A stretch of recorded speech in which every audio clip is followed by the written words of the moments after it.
Ladies and gentlemen, welcome to this new episode of the BUL Emerging Global Voices series. Here on the BUL campus, we have the pleasure today to be hosting Agnieszka Jachec-Neale. Agnieszka, welcome to Virel University of London. We are very happy to be hosting you here.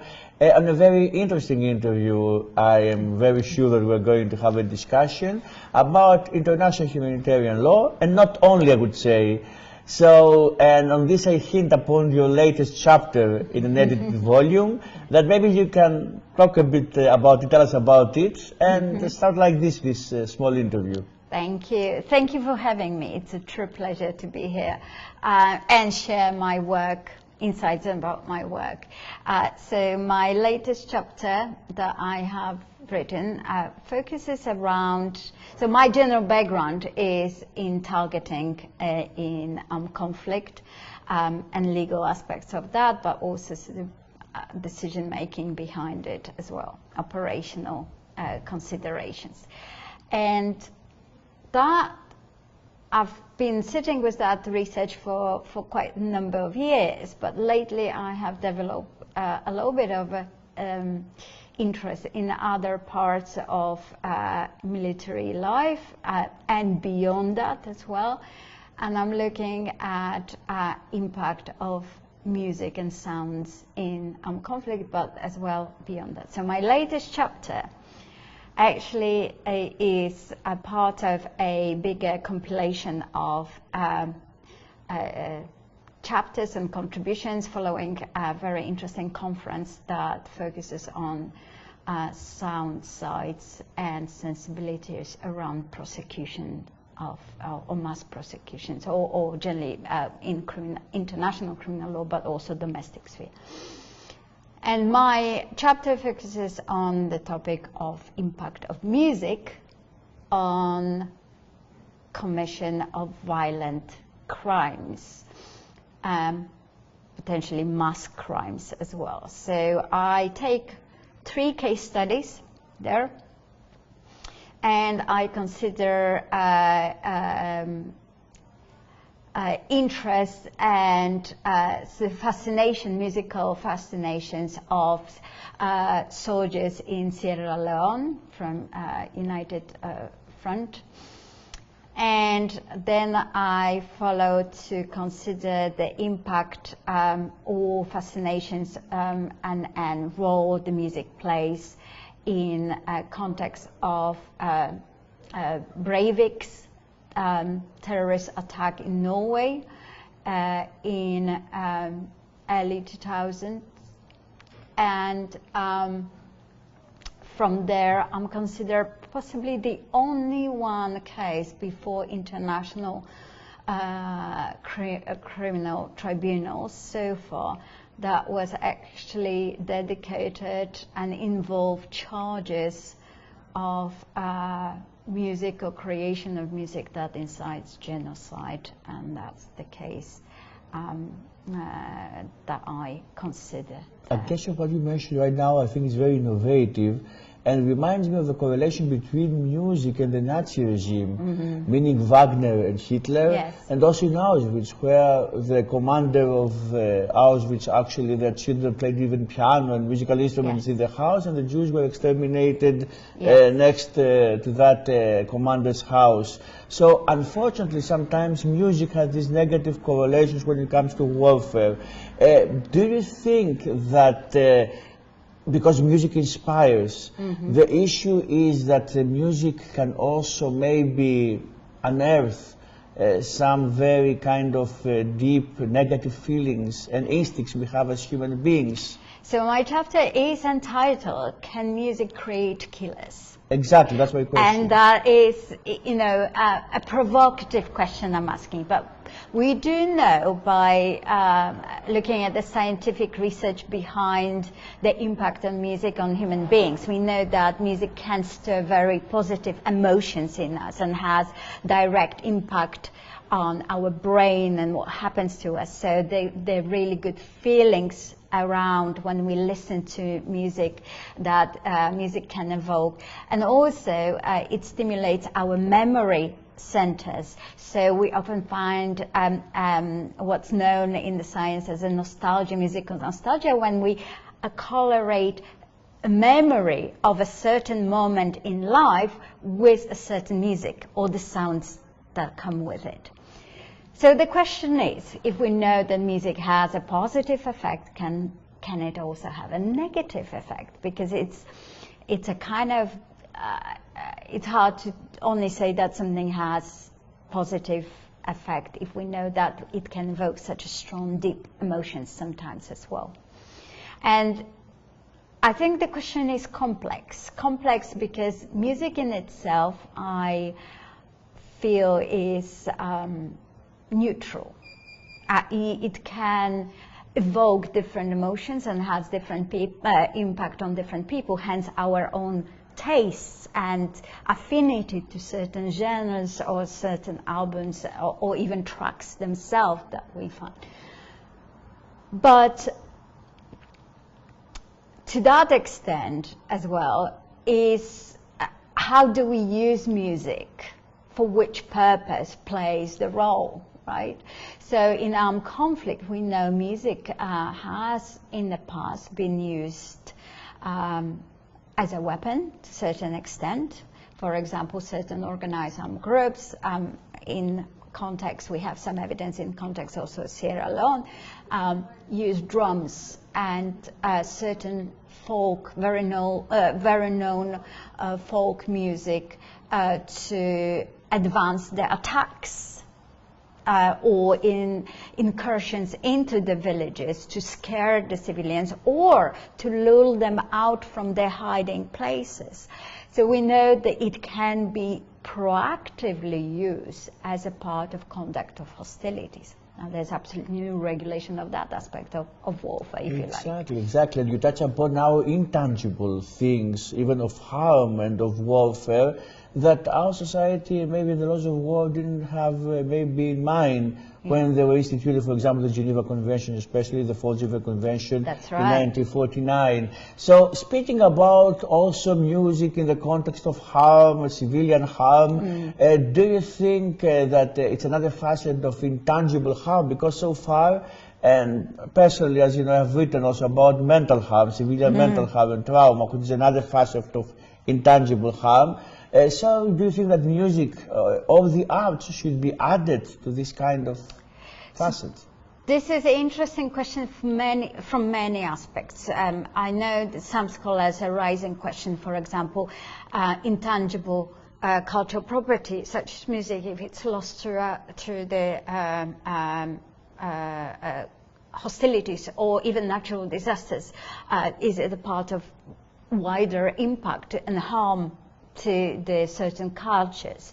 Could it be considered a part of genocide if certain music is being eradicated as a part of, or forbidden, censored prior to actual physical commission of genocide? Could it be a part of that extermination of a certain group if their part of the culture contains music and so on? And I think to that extent, the questions will be asked, what harm? I think, sorry, there are certain aspects of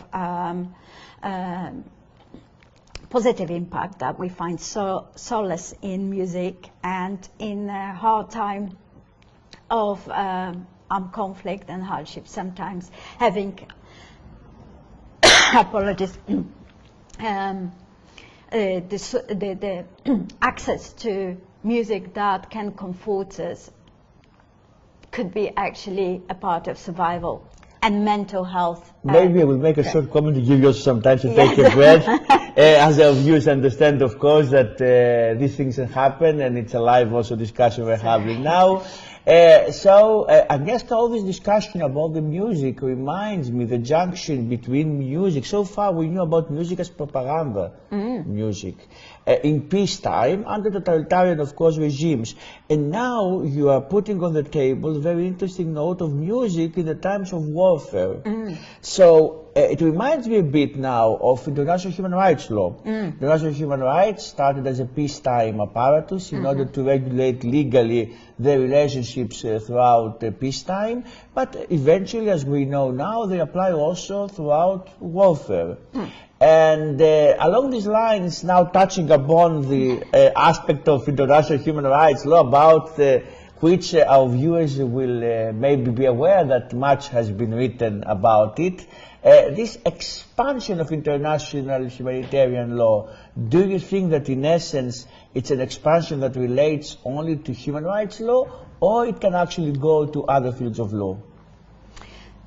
So I think we expect, there's a trend lately to expect a lot that IHL, international humanitarian law, does not contain. Okay, because our lives have changed in the past 70 years. Today I'm here in London because we commemorate 70 years of adoption of Geneva Conventions on a very special event. And so the reflection comes with that our lives have changed. The